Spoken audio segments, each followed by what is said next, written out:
Hello' everyone, কি খবৰ সকলোৰে? আশা কৰোঁ সকলোবোৰ ভালে আছে। আৰু মই ধুনীয়াকৈ সাজি কাচি এঠাইলৈ ওলাই যাম বুলি ওলাই আহিলোঁ। আৰু এজনী লগৰ ছোৱালী ৰৈ আছোঁ আৰু তাইও আহি পালেহি টিকলাক লৈ কিনে। আৰু আমি তিনিওটানো ক'ত যাম, আপোনালোকে শেষলৈ ভিডিঅ'টো চাই থাকক, তেতিয়াহ'লে দেখিব। যিহেতু অম্বুবাচী মেলা চলি আছে, সেইকাৰণে আমিও ভাবিলোঁ ভগৱানৰ ওচৰত এবাৰ আশীৰ্বাদ লৈ আহোঁ। আৰু এনেকৈ তিনিওটাই অম্বুবাচী মেলা চাবলৈ ওলাই আহিলোঁ। আৰু প্ৰায় মন্দিৰৰ পৰা বহুত দূৰত গাড়ীবিলাক ৰাখিব লগা হৈছে, যিহেতু বহুত মানুহৰ ভিৰ হৈছে। আৰু গাড়ী মটৰবিলাক আপোনালোকে য'ত ৰাখে সদায় সাৱধানে ৰাখিব, কাৰণ পুলিচ প্ৰশাসনে ফটো মাৰি এইবোৰ পিছত ফাইন কাটি আছে।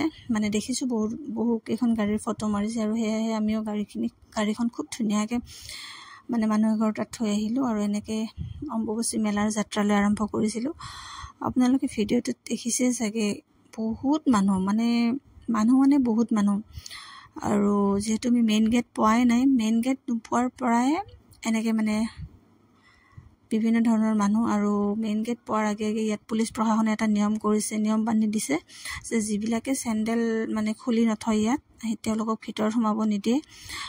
বহুত ৰিকুৱেষ্ট কৰিলেও তেওঁলোকে কাকো ভিতৰত সোমাব দিয়া নাই চেণ্ডেল। আৰু এনেকৈ আমি উপায় নাই, ইয়াতে চেণ্ডেলযোৰ থৈ কিনে আমিও ভিতৰত সোমাব লগা হৈছে। আৰু এয়া মা কামাখ্যাৰ গেটৰ পৰা আমি ধুনীয়াকৈ আমাৰ যাত্ৰা আৰম্ভ কৰিলোঁ। ইয়াত ৰৈ থাকোঁতে মোক পানীৰ বটল এটা দিলে, কাৰণ তাত যিহেতু অম্বুবাচী মেলাত আপোনালোকে যদি আগতে অহা নাই তেতিয়াহ'লে গম নাপাব। আৰু যিসকলে আহিছে তেওঁলোকে জানে, তাত খোৱা পানীৰ পৰা জুচৰ পৰা যিকোনো বস্তুৰ যোগান ধৰে তেওঁলোকে, চকলেট হওক, যোনে যেনেকৈ পাৰে। আৰু এয়া দেখিছে সকলোৰে ভৰিত চেণ্ডেল নাই, যিহেতু চেণ্ডেলবিলাক তলত থ'ব লগা হৈছে। আচলতে এইবাৰ এনেকুৱা নিয়মটো কৰিছে, আগে পিছে এনেকুৱা নিয়ম কৰা নাছিলে। তলত চেণ্ডেল খুলি আহিব দিয়া নাছিলে, প্ৰায় আধা গৈ পোৱাৰ পিছতহে চেণ্ডেল খুলি আহিব দিছিলে। আৰু চেণ্ডেলযোৰ আচলতে বহুত তলত খুলি থোৱাৰ কাৰণে বহুতৰে যথেষ্টখিনি প্ৰব্লেম হৈছে, কাৰণ যিহেতু বহুত বৃদ্ধা মানুহ বা বহুত সৰু ল'ৰা ছোৱালীবিলাকো মা কামাখ্যা মাৰ আশীৰ্বাদ ল'বলৈ আহিছে। আৰু আপোনালোকে ইয়াৰ পৰা চালে গম পাব কিমান দূৰত সেয়া গাড়ীবিলাক দেখিছে। মই অকণমান জুম কৰি দিছোঁ।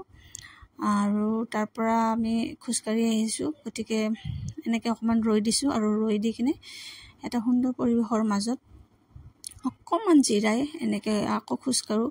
বাৰু সিহঁতে কাৰ্পেট পাৰি দিছে, কিন্তু গোটেই ৰাস্তাটোত কাৰ্পেট পাৰি দিয়া নাই, আধাত কাৰ্পেট পাৰি দিছে। ক'ৰবাত পানী অকণমান মাৰি দিছে ভক্তসকলৰ কাৰণে, কাৰণ যিহেতু ৰাস্তাটো খুব গৰম আছিলে। কাৰণ ৰ'দৰ তাপত বহুত গৰম হয় কাৰণে পানীও মাৰি দিয়ে। আৰু এনেকৈ খোৱা পানীৰ ব্যৱস্থা ৰাস্তাটোৰ ৰাস্তাই পানীৰ খোৱা পানীৰ ব্যৱস্থা কৰিছে বিনামূলীয়া হিচাপে। গতিকে এনেকৈ ৰৈ যাব লাগে। বহুত সময় লাগিছিলে, আমি বহুত সোনকালে ওলাই আহিছিলোঁ আচলতে ঘৰৰ পৰা, কিন্তু এনেকৈ আহি আমি প্ৰায় 6টামান বজাত আমি এইখিনি পালোঁহি। মেইন মন্দিৰ এতিয়ালৈকে পোৱা নাই। আৰু আপোনালোকে যোনফালে চাই সোনফালে কেৱল মানুহ। আচলতে ফটো বা ভিডিঅ' আপোনালোকে যদি কৰিছে বা বেলেগৰো দেখিছে, হয়তো কিমান মানুহ, এইফালে চালেও মানুহ, সেইফালেও মানুহ, মানুহৰ কোনো অভাৱ নাই। আৰু এয়া আমি প্ৰথমটো চিৰি উঠিলোঁ, আৰু ইয়াৰ পৰা অকণমান পিছতে আমি মেইন মন্দিৰ প্ৰৱেশ কৰিম। আৰু এনেকৈ আচলতে ইয়াত বিভিন্ন জনগোষ্ঠীৰ বা বিভিন্ন জাতি জনগোষ্ঠীৰ লোকসকলে ইয়াত মা কামাখ্যা মাৰ আশীৰ্বাদ ল'বলৈ আহে। বহুত দূৰৰ পৰা মানুহবিলাক আহে। ইয়াৰ পৰা দেখিছে আপোনালোকে মেইন গেটখন খুব ধুনীয়াকৈ সজাইছে। আৰু ইয়াৰ পৰা অকণমান আগৰ পৰা অকণমান আগৰ এইখিনিলৈকে কেমেৰা কৰিব দিছে, তাৰ অকণমান আগৰ পৰা মোবাইল সকলোৰে বন্ধ কৰিব কৈছে। এনাউন্স কৰি আছে যে মোবাইল ফোন চবৰে বন্ধ হৈ কৰিব দিছে, কাৰণ যথেষ্টখিনি মানুহ ভিৰ হৈছিলে। আৰু ফাইনেলি এনেকৈ বহুত ভিৰ ভাৰৰ মাজত মা কামাখ্যা মাৰ দৰ্শন হৈ গ'ল। আৰু এনেকৈ ভিতৰতে এপাক এনেকৈ সোমাই কিনে আন এটা ৰাস্তাৰে আমাক ওলাই যাব দিছিলে। আমাক বুলি নহয়, সকলোকে ওলাই যাব দিছিলে। ইয়াত বেছিকৈ ৰখিব দিয়া নাই, কাৰণ যথেষ্ট ভিৰ হৈছিলে। আৰু এইপিনে মুখ্য দুৱাৰ সেৱা জনাই আমি এনেকৈ ওলাই আহিছিলোঁ। আৰু ইয়াত দেখিছে বহুত ভক্ত ৰৈ আছে। আচলতে যিসকলে আহিছে তেওঁলোকে গম পাব ইয়াৰ পৰিৱেশটো, আৰু যিসকলে অহা নাই তেওঁলোকে আহি কিনে এবাৰ চাব পাৰিব ইয়াৰে যিটো পৰিৱেশ, সেই পৰিৱেশৰ এনজয় কৰিব পাৰিব।